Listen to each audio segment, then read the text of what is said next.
जो पोर्टल है बिल्कुल बेकार है। मुख्यमंत्री जी कहते हैं तुरंत न्याय मिलेगा, आप 24 घंटे में न्याय मिलेगा तुरंत, आप तो बिल्कुल उल्टा है। मेरे पास प्रमाण है, मैं महामाननीय मुख्यमंत्री के जनता दरबार की भी बता सकता हूं और पोर्टल की भी बता सकता हूं, बिल्कुल उल्टा है। और ये जो माननीय मुख्यमंत्री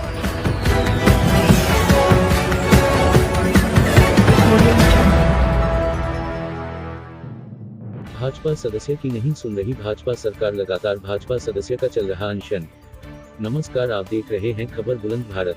बरेली से पवन कुमार वर्मा की रिपोर्ट। भारतीय जनता पार्टी के सदस्य नरेश पाल गुप्ता की जमीन पर भूमाफिया अनिल प्रताप राणा ने अवैध रूप से कब्जा कर लिया है। भाजपा सदस्य नरेश पाल गुप्ता का अनशन फिलहाल तो कोरोना वायरस के कारण शहर की शाहदाना कॉलोनी मॉडल टाउन में जारी है। उत्तर प्रदेश के जिला बरेली की तहसील फरीदपुर के रहने वाले भाजपा सदस्य नरेश पाल गुप्ता की करोड़ों की कीमत की जमीन पर कब्जा करने का मामला पिछले वर्ष से चल रहा है।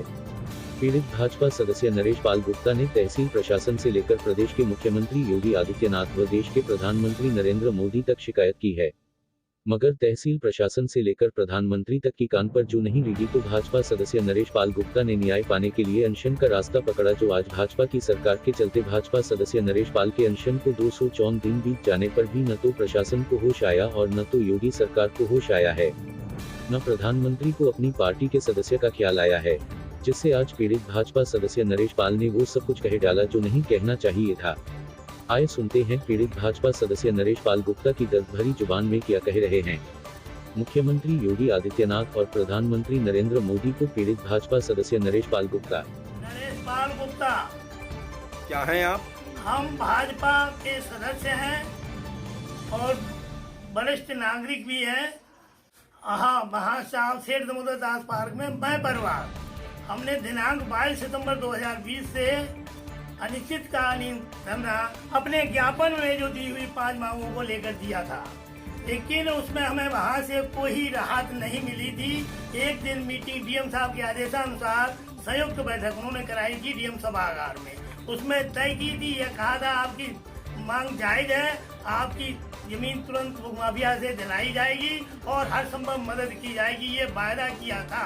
और ये हुआ तो 7 दिसंबर 2020 की, तब से अभी तक कोई भी नहीं वादा दिया। मैं सांकेतिक हड़ताल पे उसी दिन के बाद यहाँ बैठ गए हैं। 177 दिन लगातार हम सेठ दामोदर दास पार्क में बैठे हैं। उनके आश्वासन के आधार पर सांकेतिक हमारा उसी दिन से यहाँ लॉकडाउन में यहाँ पर वैसे वहीं पर चल रहा था। सेठ दामोदर दास पार्क में लॉकडाउन की वजह से हमारा घर पर ये चल रहा है। और ये जो है हमें अब 254 दिन हो गए हैं, लेकिन कहीं से कहता है विपक्षी पार्टी, ये बात सत्य इसलिए है कि योगी जी को खूब मालूम है, योगी जी को जो माननीय मुख्यमंत्री जी बने बैठे हैं, क्योंकि उनके हम जनता दरबार में 4 बार गए हैं। 4 बार उनके बनाए हुए जो retire IAS NK Singh Chauhan साहब हैं, वो इसीलिए बनाए हुए न्याय देने के लिए।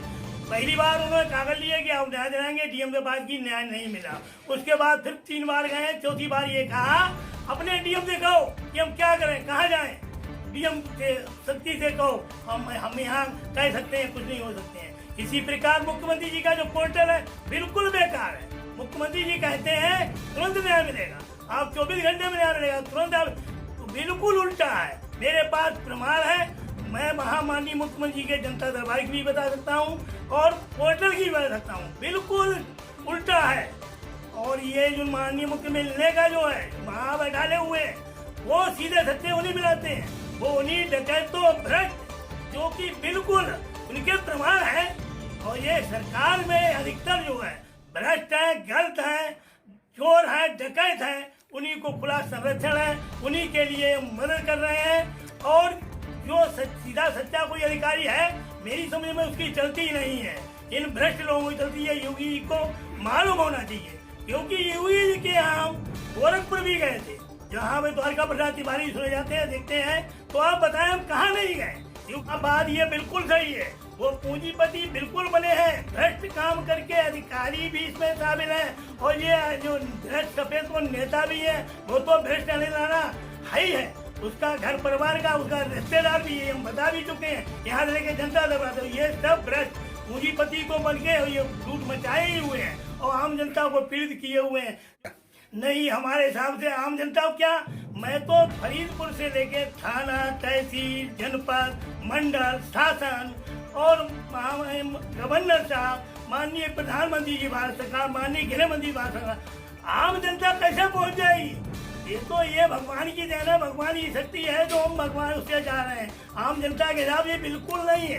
हमें लगा योगी जी तो बिल्कुल हमें लगता है ये लुटेरों के लिए ही आए ही हैं, ये मुख्यमंत्री लुटेरों के लिए है, मैं बिल्कुल गारंटी रहा। नहीं तो माननीय मुख्यमंत्री के हमसे बात करके देख लें। अरे साहब, मैं तो हिंदू हूँ, उन्हें यही नहीं दिख रहा। मैं हिंदू होते हुए इतना पीड़ित किया हुआ, मुझे इंसान भी नहीं समझ रहे, नागरिक भी नहीं समझ रहे। ये इतने इनकी बुद्धि बिल्कुल भ्रष्ट हो गई है।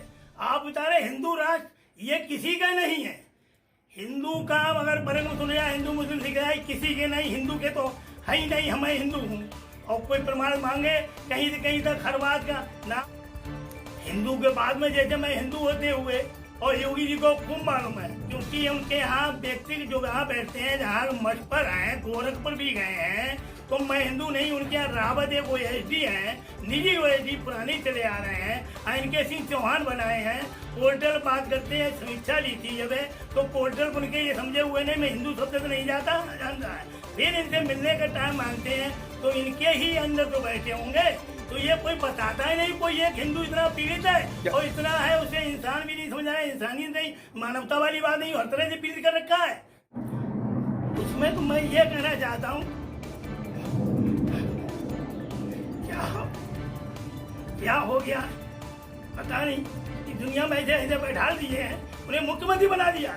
उन्हें यही ज्ञान नहीं, मैं भी तो प्रधान रहा था 3 बार 17 साल, मैंने गाँव में ले आ दिया, और ये इतना योगी जी के यहाँ कहाँ नहीं गए, गोरखपुर तक, लखनऊ 11 बार मेरे बार लिखे प्रमाण संदर्भ जो है। हमें भी लग रहा है चुप होके क्या कर रहा है और क्या हो सकता है, संगठित भी हो जाए। अगर संगठित हो जाए तो उनको एक दिन में पता चल जाएगा। ये भी मैं अपने हमें जानकारी है, क्यों मैं इसी एज का हूँ, अनुभव है मेरा, 70 साल की एज हो गई है कि अगर उन्हें संगठित हो जाए, अपने पास जाएगा तो सरकार में हमारा व्यापारी और क्या नाम, किसान, मजदूर भाई, ये सब भाई सब मिल गए तो इनकी ऐसी तरीके भ्रष्ट लोग कभी निकाली फेंक दिए जाएंगे। शासन वही रहेगा, जनता का शासन हो जाना चाहिए, हर किसी के काम आए। जो कहीं दवा कुचला पड़ा हुआ है गांव में, उसको भी न्याय मिलना चाहिए, और ये उसकी नहीं सुन रहे हैं। जो फरीदपुर से लेके दिल्ली तक पहुंच गया है और अपने पास हर तरह से हमें हर तरह हम पे हमला कराए गए हैं, जानलेवा हमला कराएंगे, हम ही पे फर्जी मुकदमे लिखाए गए, हम ही पे गैंगस्टर लगाई गई है। अब आप बताएं, हम पे गैंगस्टर, हम गाली नहीं किसी को दी, जमीन पे नहीं गए तो हमारी जमीन वापस कब्जा। जैसा कि